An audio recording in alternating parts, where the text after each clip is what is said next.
Puji Tuhan, Bapak Ibu Saudara sekalian, Shalom. Saya berharap saudara tetap kuat, tetap sehat, tetap semangat di dalam Tuhan dan terus bertumbuh. Malam ini kita bersyukur saudara karena Tuhan memberikan kita kembali kesempatan untuk kita beribadah. Mari gunakan waktu ini dengan sungguh-sungguh. Biarlah kita boleh sama-sama terus bertumbuh di dalam Tuhan lewat ibadah yang kita lakukan ini. Itu sebabnya saudara, mari kita mau berdoa, kita minta Tuhan menolong kita memimpin ibadah kita pada saat ini. Mari kita berdoa. Tuhan Yesus, kami datang kepadamu pada malam hari ini. Kami bersyukur Tuhan karena Kau berikan kami kekuatan, Kau berikan kami kesehatan. Hari ini kami ada sebagaimana kami ada, dan kami percaya semua itu adalah karena anugerah Tuhan bagi kami. Terima kasih Bapa, kami bersyukur buat kesempatan ini, kami dapat kembali beribadah. Biarlah kiranya ibadah ini Tuhan pimpin dari awal sampai akhirnya, sehingga boleh berjalan sesuai dengan kehendak-Mu, dan ibadah ini boleh menyukakan, menyenangkan hati-Mu. Biarlah Tuhan kuduskan, sucikan, layakan kami untuk memuji Tuhan, menyembah Tuhan, mendengarkan kebenaran-kebenaran firman-Mu. Terima kasih Bapa. Biarlah kiranya kuasa-Mu membungkus kami, sehingga hanya Engkau yang ditinggikan, Engkau yang diagungkan. Di dalam nama Yesus, haleluya, haleluya, amin, amin. Puji Tuhan. Saudara, mari kita mau memuji Dia, kita mau sembah Dia. Dia layak untuk kita sembah. Buka hatimu, biarkan Roh Kudus menyelidiki hati kita. Biarkan Roh Kudus meneliti kita. Dan biarlah Dia dapati kita adalah orang-orang yang tetap setia, tetap mengasihi Dia. Haleluya Yesus. Selidiki aku, lihat hatiku, apakah ku sungguh mengasihi-Mu Yesus. Kau yang maha tahu dan menilai hidupku, tak ada yang tersembunyi bagimu. Selidiki aku, selidiki aku, lihat hatiku, apakah ku sungguh mengasihi-Mu Yesus. Kau yang maha tahu dan menilai hidupku, tak ada yang tersembunyi bagimu. Telah kulihat kebaikan-Mu yang tak pernah habis di hidupku. Ku berjuang sampai akhirnya Kau dapati aku tetap setia. Selidiki aku, lihat hatiku, apakah ku sungguh mengasihi-Mu Yesus. Kau yang maha tahu dan menilai hidupku, tak ada yang tersembunyi bagimu. Selidiki aku, selidiki aku, lihat hatiku, apakah ku sungguh mengasihi-Mu Yesus. Kau yang maha tahu dan menilai hidupku, tak ada yang tersembunyi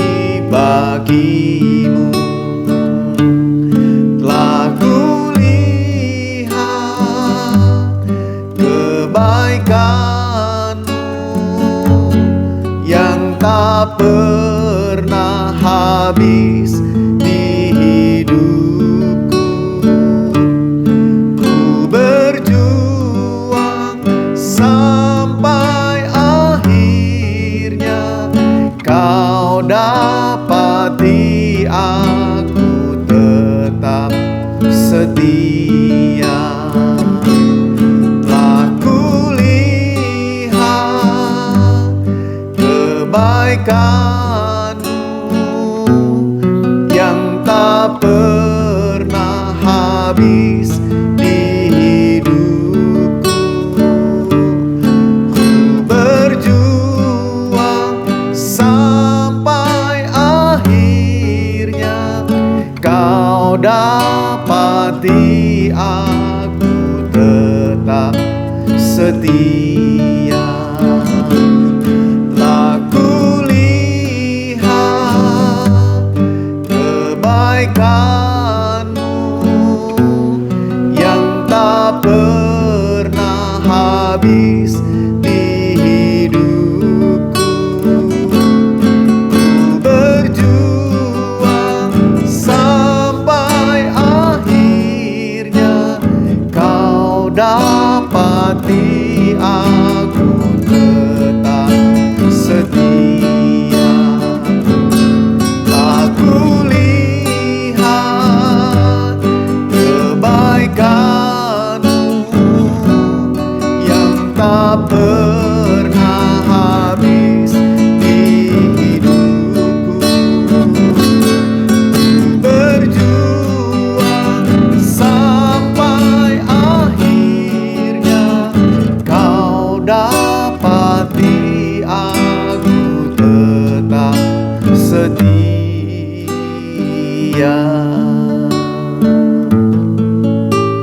Seperti wanita mengurapi-Mu, menangis di bawah kaki-Mu.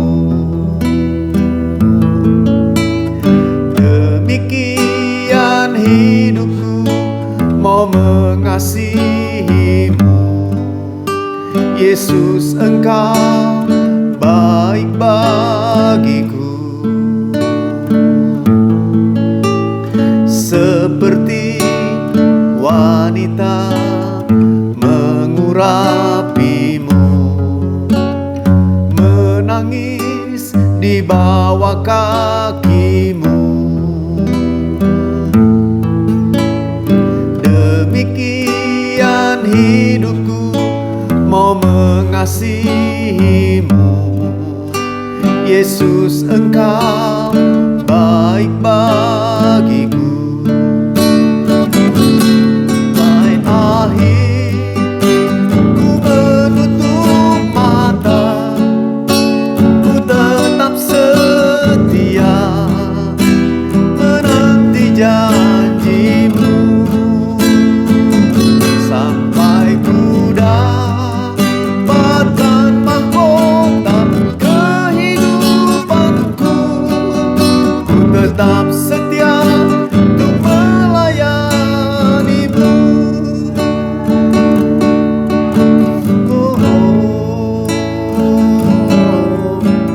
Seperti wanita mengurapi-Mu, menangis di bawah kaki-Mu.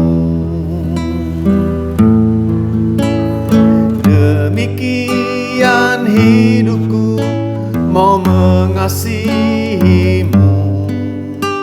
Yesus, Engkau baik bagiku. Seperti wanita mengurapi-Mu, menangis di bawah kaki-Mu. Demikian hidupku mau mengasihi-Mu. Yesus, Engkau baik bagiku.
tetap setia untuk melayanimu. Ku tetap setia untuk melayanimu.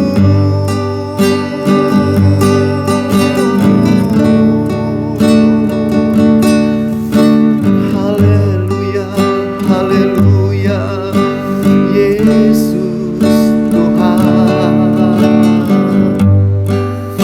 Kami datang menyembah-Mu Tuhan. Kami datang mentinggikan nama-Mu Tuhan. Haleluya, haleluya, haleluya. Ini kami menyembah-Mu Tuhan. Ini kami menyembah-Mu Yesus.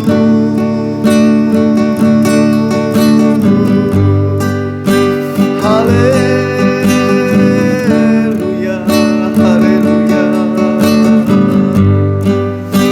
Kami sembah, haleluya.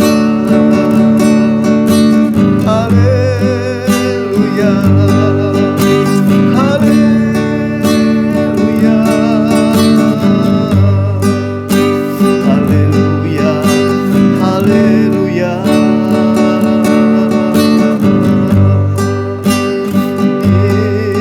Yesus Tuhan.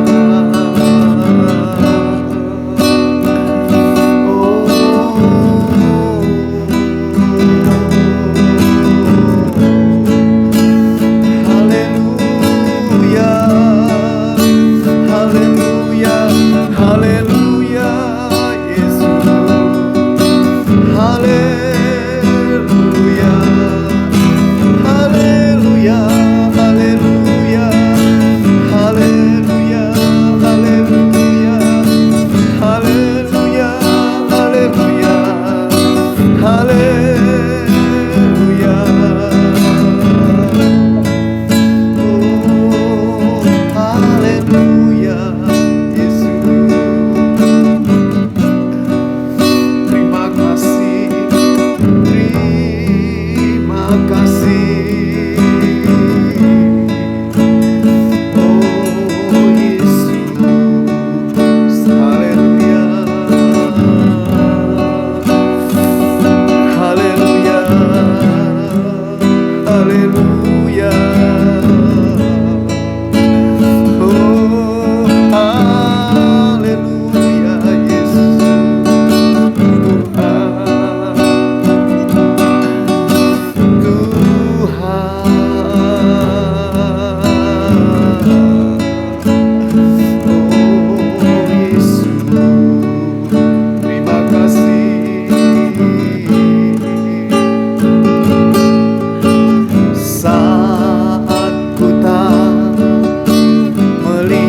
jalanmu, saat ku tak mengerti rencanamu, namun tetap ku pegang janjimu.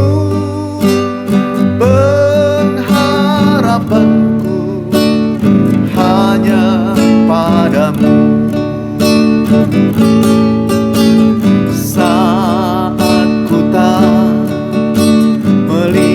Jalanmu, saat ku tak mengerti rencanamu, namun tetap ku pegang janjimu. Pengharapanku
harapanku hanya padamu.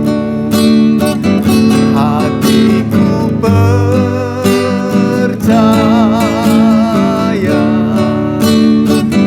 hatiku percaya,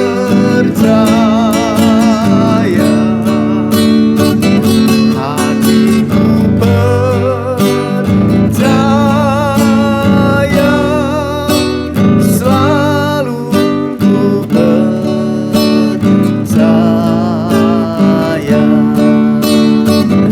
Hatiku percaya,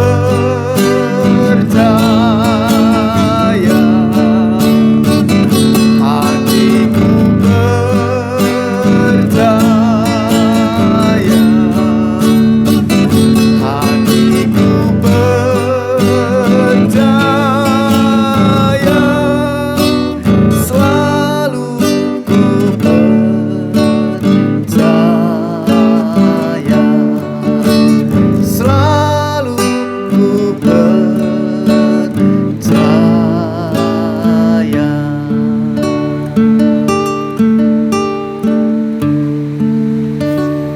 Terima kasih Tuhan Yesus buat kesempatan yang baik yang Tuhan berikan ini. Biarlah pujian, penyembahan yang kami naikkan kepadamu boleh menyukakan akan hatimu ya Tuhan.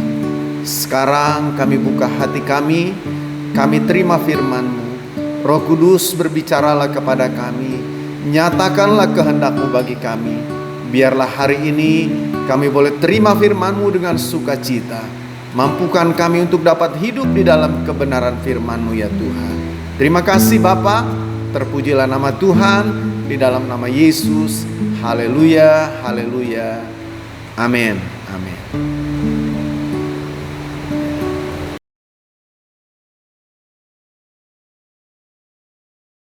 Ya, puji Tuhan, Bapak Ibu, Saudara sekalian, saya berharap kita dengan sungguh-sungguh akan dengar firman Tuhan pada hari ini. Saya mau ajak saudara, mari kita baca Matius pasal yang ke-9, ayat yang ke-29. Matius 9, ayat 29. Apa firman Tuhan bilang di sana? Dengarkan baik-baik, saya akan bacakan. Bunyinya begini. Lalu Yesus menjamah mata mereka sambil berkata, "Jadilah kepadamu menurut imanmu."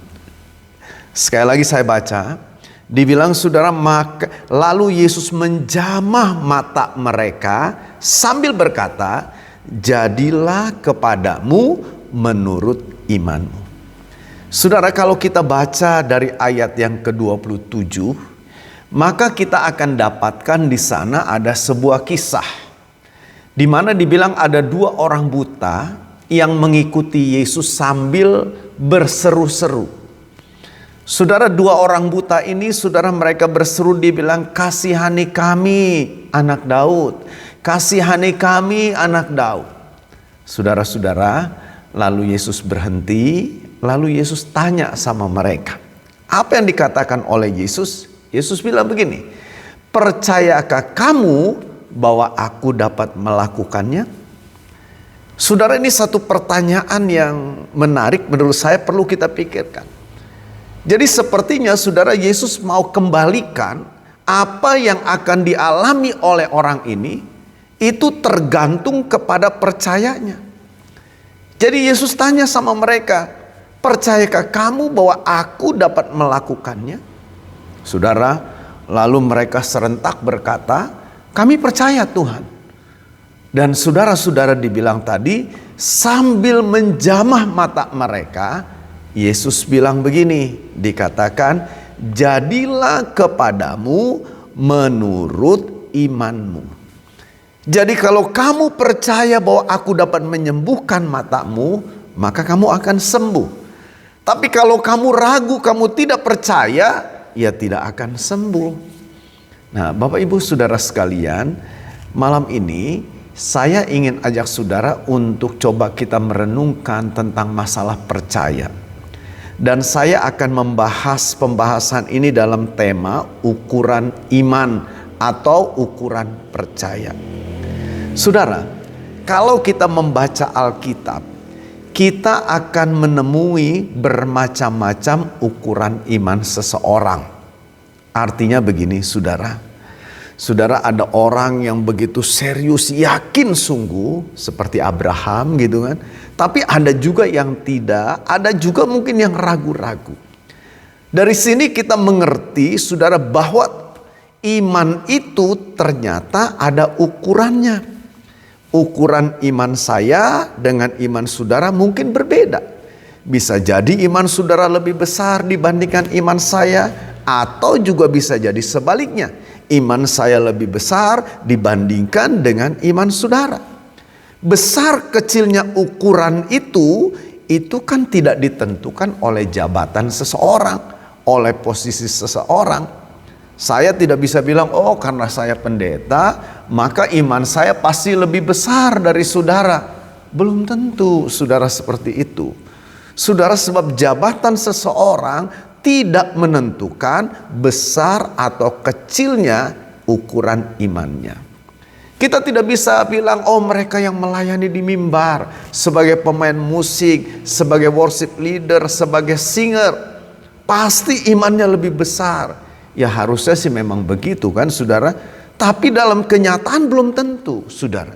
Bisa jadi iman kita, iman saudara yang katakan orang bilang hanya sebagai jemaat, sebagai orang awam, bisa jadi iman kita lebih besar saudara. Nah jadi saudara-saudara, Alkitab menggambarkan iman itu ada ukurannya. Saudara, mungkin saudara ingat perkataan Yesus yang bilang begini, kalau kamu punya iman sebesar biji sesawi, berarti ada ukurannya saudara ya, sebesar biji sesawi. Lalu kepada wanita Kanaan saudara, Yesus bilang begini, ibu imanmu itu besar gitu. Jadi saudara-saudara, kita melihat ada beraneka ragam ukuran. Nah sekarang saya akan tunjukkan kepada saudara, ada 3 orang atau mungkin 3 kelompok lah gitu saudara. Ada 3 ukuran iman yang diwakili saudara oleh beberapa orang yang dicatat dalam Alkitab. Saya akan tunjukkan sama saudara ada 3. Yang pertama saudara, di dalam Markus pasal yang ke-9 ayat yang ke-14 sampai dengan ayat yang ke-29. Ini saya katakan saudara, orang yang ragu-ragu, kurang percaya, bukan tidak percaya ya, kurang percayanya. Jadi ragu-ragu, bimbang gitu saudara. Kalau kita baca cerita itu saudara, jadi waktu itu saudara, Yesus tuh baru turun dari atas gunung ya. Sementara begitu sampai di bawah, saudara, dia lihat murid-murid yang lain ini sedang katakan mungkin bersoal jawab lah dengan orang-orang banyak di sana. Apa yang sebetulnya terjadi? Rupanya saudara, ada seorang bapak yang membawa anaknya itu karena anaknya itu sakit. Anaknya itu saudara dirasuk oleh roh jahat saudara, sehingga membuat anak itu jadi tuli, jadi bisu gitu saudara. Bahkan saudara seperti orang ayan. Saudara-saudara, lalu saudara, Yesus tanyakan, terjadi perbincangan lah dengan Yesus. Lalu saudara, menarik begini, si ayah daripada anak itu, si bapak daripada anak itu bilang begini. Saya mau ajak saudara untuk mari coba kita baca ya ayat 22-nya. Markus pasal 9 ayat yang ke-22-nya. Coba saudara perhatikan ya. Ayat 22 bilang apa? Dibilang begini, ini perkataan si orang tuanya ya, dibilang, dan seringkali roh itu menyeretnya ke dalam api ataupun ke dalam air untuk membinasakannya. Lalu kalimat berikut bilang begini, sebab itu jika engkau dapat berbuat sesuatu, tolonglah kami dan kasihanilah kami. Saudara ngerti pernyataan dari bapaknya ini? Jadi dia bilang, kalau engkau dapat, kalau engkau bisa, kalau engkau mampu, dibilang tolong kami ini, sembuhkan anak saya ini. Lalu apa kata Yesus saudara? Ayat 23 bilang begini, jawab Yesus, katamu jika engkau dapat. Nah saudara-saudara, jadi perhatikan ini. Dari kalimat ini, perkataan orang tua ini menunjukkan saudara adanya keraguan di dalam hati daripada orang ini. Saudara-saudara, jadi dia ragu akan kemampuan Tuhan. Kira-kira Tuhan bisa nggak mengatasi hal ini? Apalagi kalau saudara baca ayat-ayat sebelumnya, kita melihat ini anak sudah dibawa kepada murid-murid Yesus. Karena sudah dibawa kepada murid-murid Yesus, saudara, lalu murid-murid Yesus itu gagal, tidak bisa menyembuhkan, didoakan tapi nggak sembuh gitu, saudara. Saudara-saudara, dan rupanya peristiwa ini, saudara, menjadi saudara si ayah dari anak ini ragu. Kira-kira Tuhan Yesus bisa nggak ya? Tadi sudah dibawa ke muridnya, muridnya nggak bisa. Itu sebabnya lalu dia bilang, ya kalau engkau memang dapat, kalau memang engkau mampu, tolonglah sembuhkan ini. Saudara, dengar baik-baik. Mungkin barangkali kalau kita pikir, kira-kira ada nggak ya orang Kristen yang masih seperti itu sekarang ini? Apakah itu hanya terjadi dulu, saudara? Kira-kira masih ada tidak orang Kristen yang imannya, percayanya model seperti ini? Saudara-saudara, banyak kali kan mungkin saudara pernah dengar gini, percumalah berdoa datang sama Tuhan. Saya sudah minta Pak Pendeta berdoa, buktinya nggak sembuh. Saya sudah minta pendeta itu doakan begini begitu, mana nggak sembuh-sembuh juga. Tuhan nggak bisa gitu. Saudara-saudara, bisa jadi pengalaman-pengalaman itu, saudara, yang membuat akhirnya ragu, yang membuat saudara kebimbangan dalam hati daripada si bapak ini. Bapak Ibu saudara sekalian, coba perhatikan baik-baik. Yesus dia menjawab, saudara. Yesus berkata kepada si bapak yang ragu-ragu ini, dia bilang, katamu jika aku dapat, tidak ada yang mustahil. Bagi siapa? Bukan bagi Yesus. Bagi Yesus sudah pasti. Tapi ayat ini berkata tidak ada yang mustahil bagi orang yang percaya. Jadi sebetulnya Yesus mau bilang ini, kalau kamu percaya, nggak ada yang mustahil. Sekalipun sudah didoakan oleh si A, si B, si C, dan tidak sembuh. Tapi kalau kamu percaya dengan sungguh, sebetulnya bisa sembuh gitu. Nah Bapak Ibu saudara sekalian yang dikasih Tuhan, dari pernyataan Bapak ini, kita melihat sepertinya dia membatasi.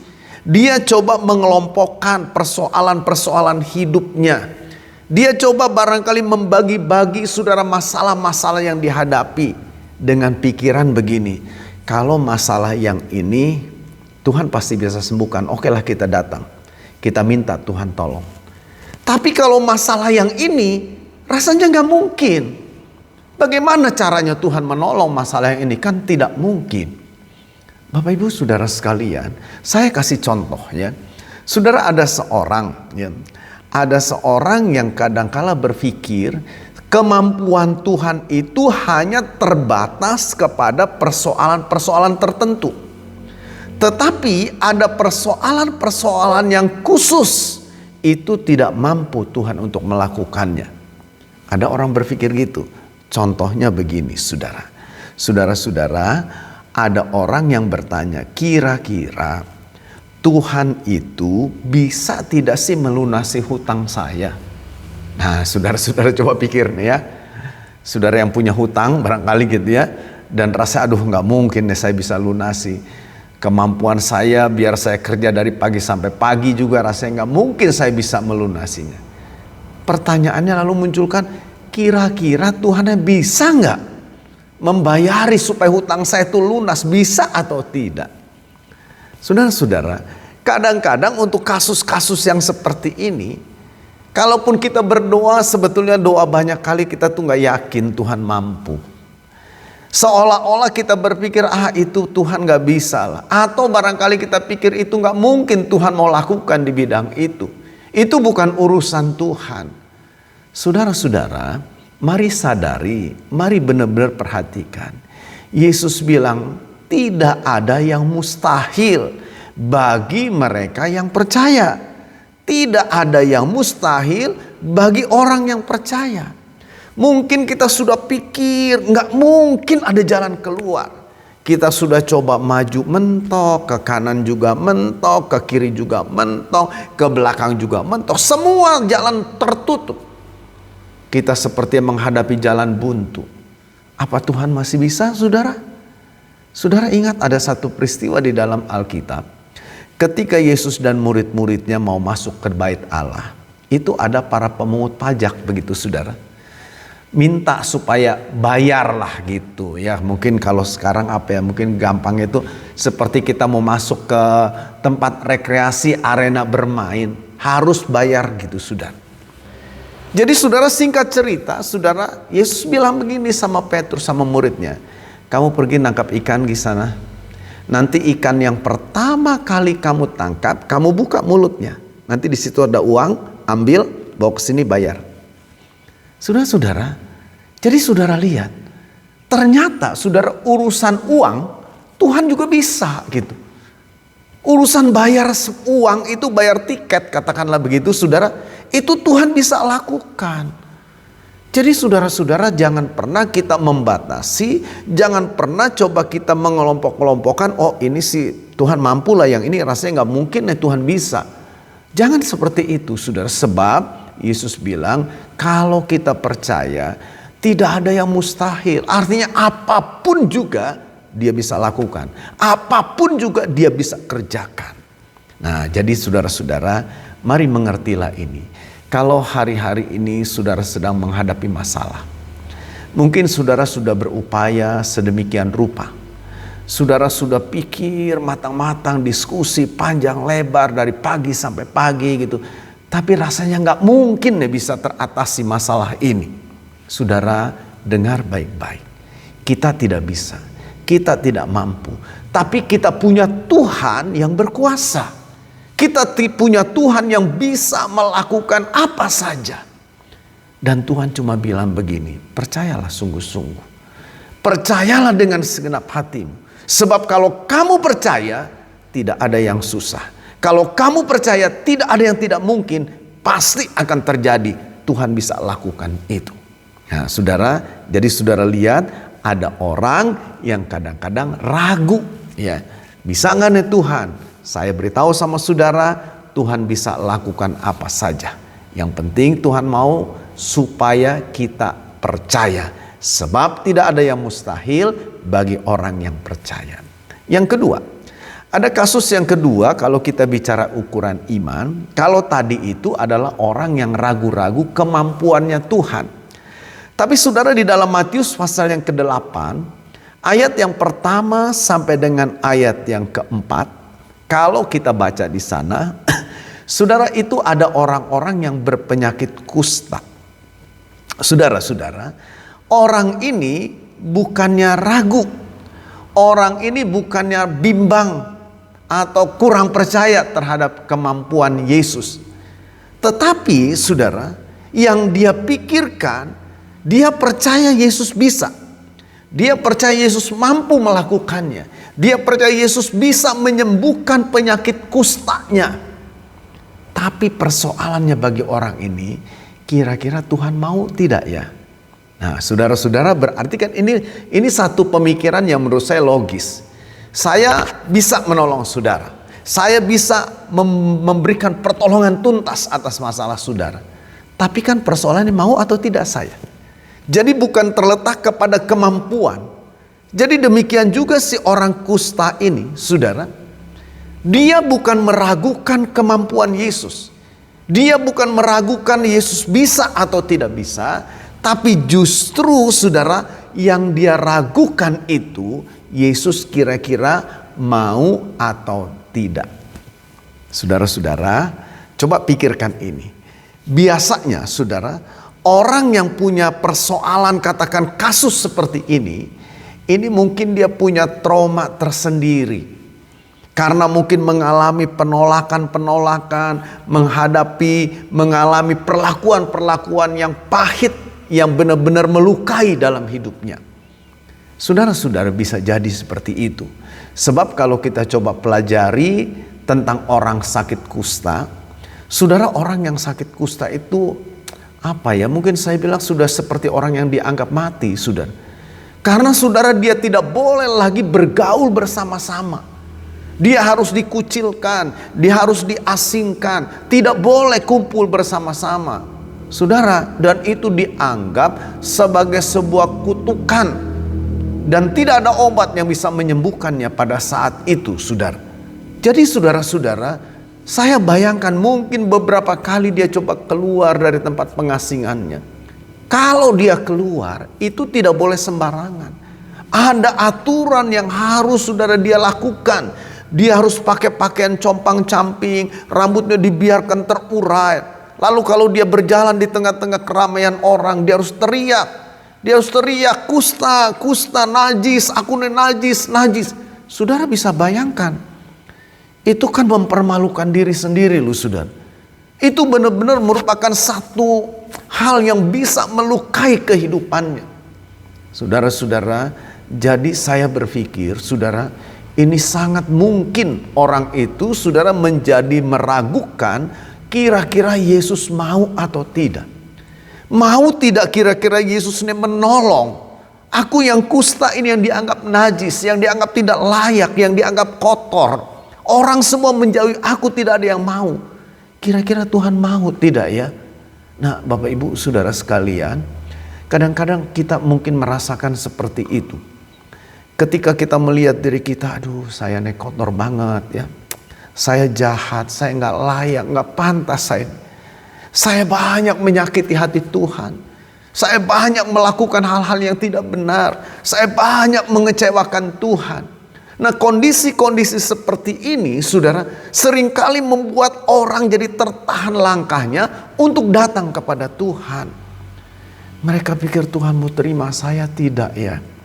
Kira-kira Tuhan mau nggak ya menerima saya dengan saya yang jahat seperti ini? Saudara-saudara, dengar baik-baik deh. Tuhan pasti mau. Saudara tahu kan perumpamaan Tuhan Yesus tentang anak sulung dan anak bungsu itu? Dalam Lukas pasal yang ke-5.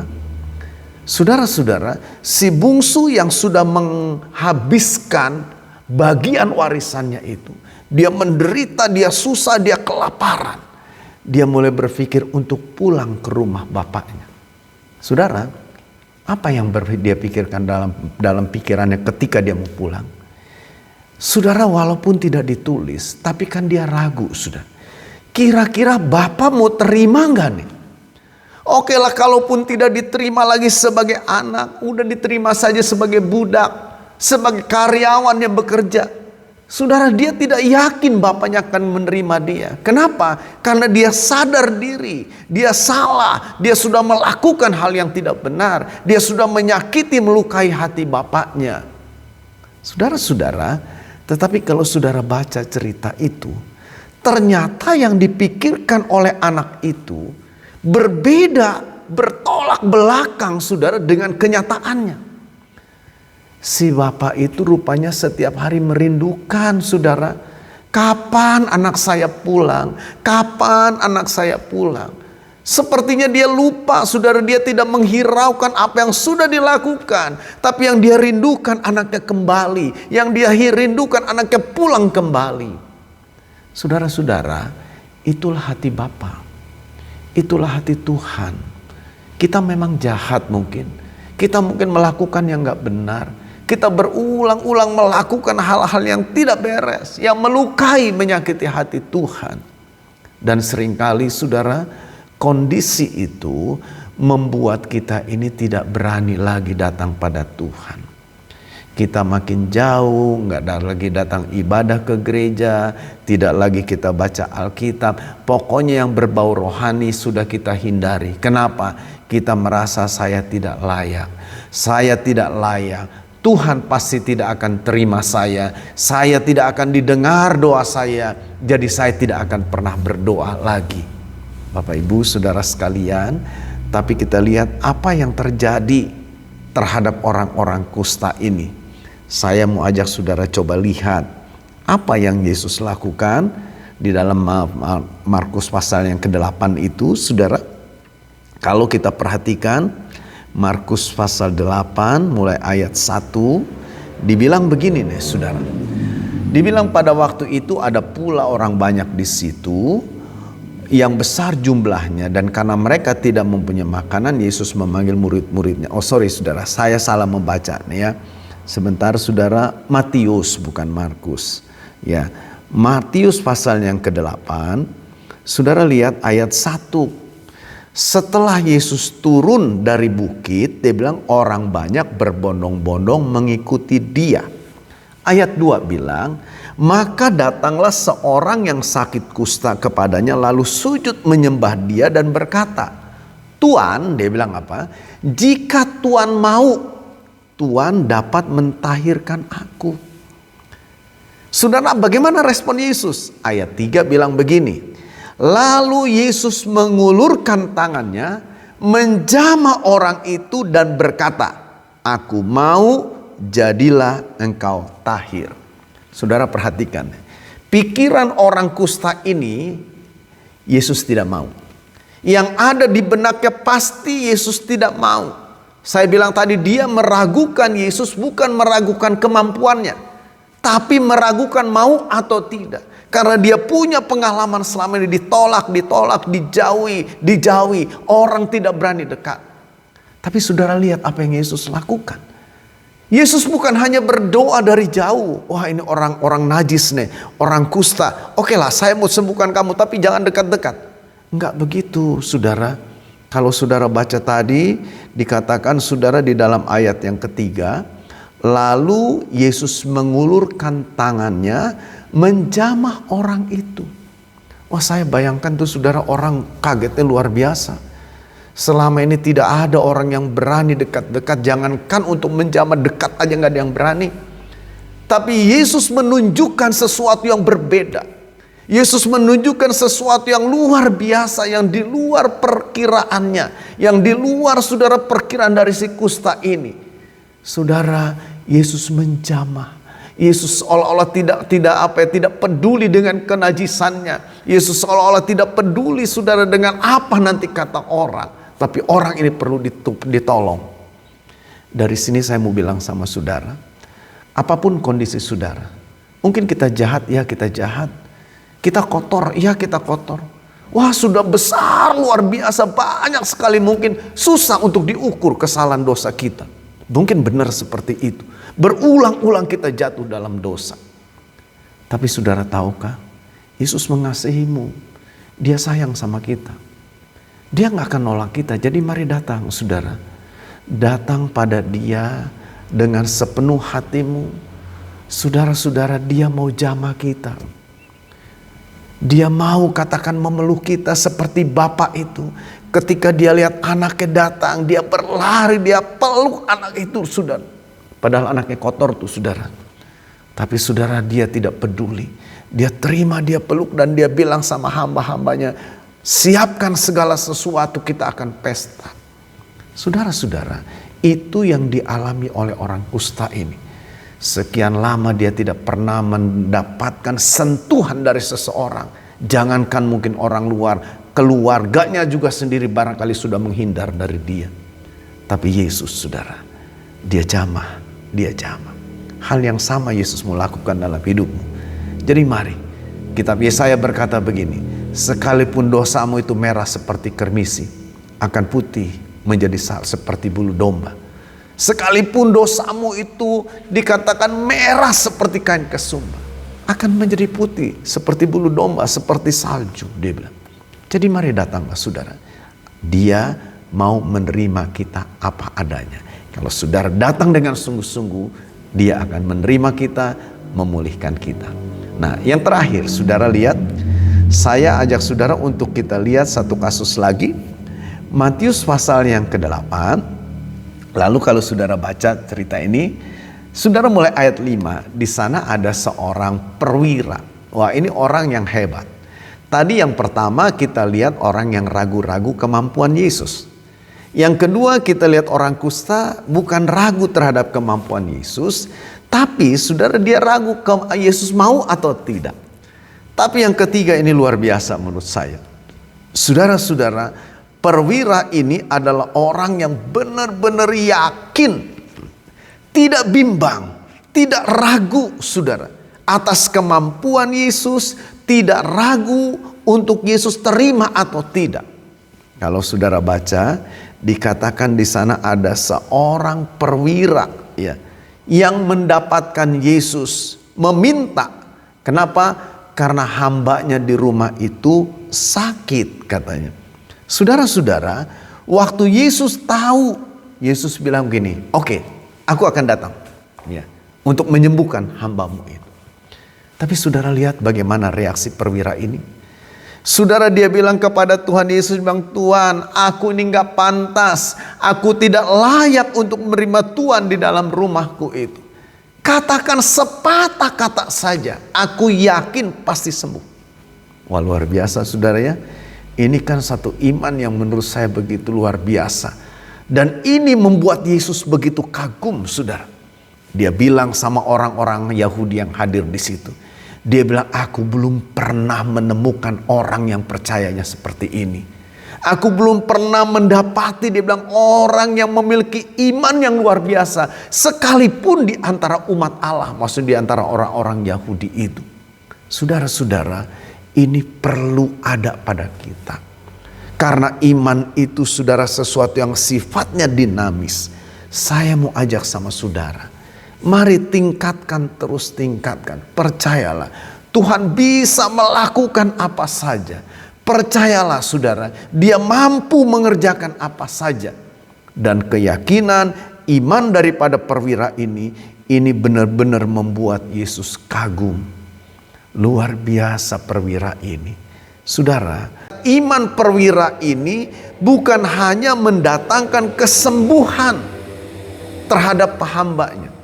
Tapi lebih daripada itu, menimbulkan kekaguman tersendiri bagi Yesus.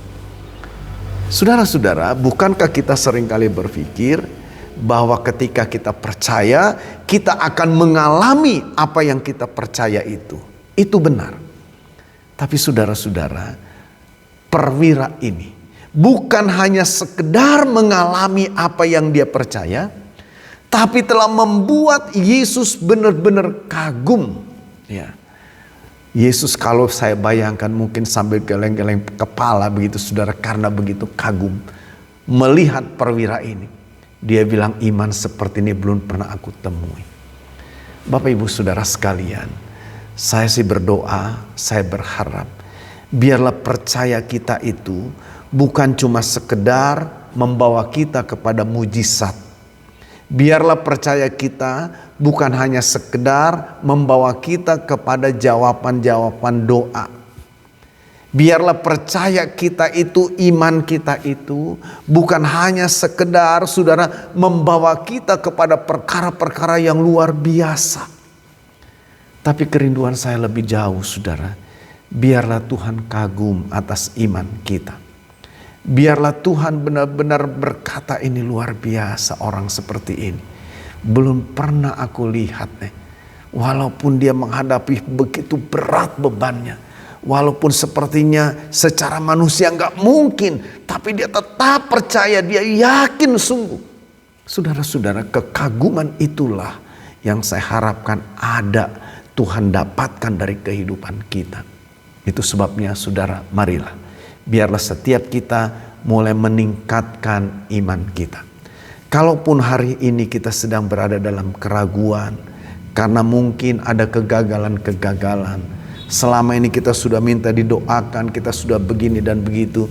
Tetapi sampai hari ini saudara belum mendapat jawaban itu. Saya berharap itu tidak membuat kita ragu. Karena Tuhan bisa melakukan apapun juga. Saudara, atau barangkali selama ini saudara juga ragu datang kepada Tuhan, bukan masalah kemampuannya, tapi saudara merasa gak layak, aku ini kotor, aku ini gak pantas, Tuhan pasti gak mau terima aku. Saudara dengar baik-baik, Tuhan mau terima kalau kita datang dengan sungguh-sungguh, tangannya terbuka untuk menerima kita. Dan saudara, buatlah Yesus itu kagum atas percaya kita. Jangan hanya sekedar membawa kita mengalami mujizat, tapi buatlah Yesus kagum atas iman kita. Tuhan Yesus berkati kita semua. Amin. Bapak Ibu, sebelum kita berdoa, saya mau ingatkan saudara, nanti hari Jumat jangan lupa ada lembah pujian ya. Saya undang saudara mari hadir di gereja jam 6 sore sampai jam 7 kita menyembah, kita memuji Tuhan. Hari Sabtu anak-anak muda mari datang di gereja jam 6 sore ada ibadah khusus ya untuk mereka. Saudara, lalu di hari Minggu kita akan kembali beribadah. Ada 2 kali kebaktian umum, pagi jam 8, yang sore jam 5 ya saudara.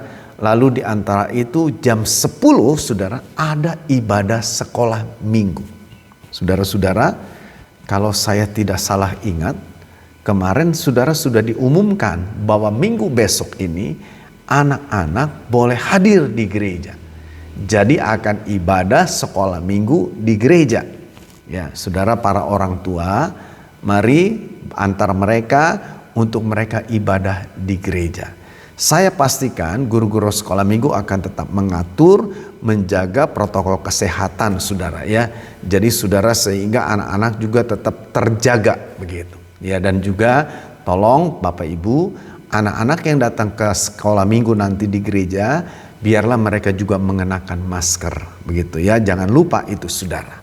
Baik saudara, saya kira itu saja yang mau saya sampaikan. Nanti hari Rabu depan saudara kita akan kembali dalam pertemuan Eva.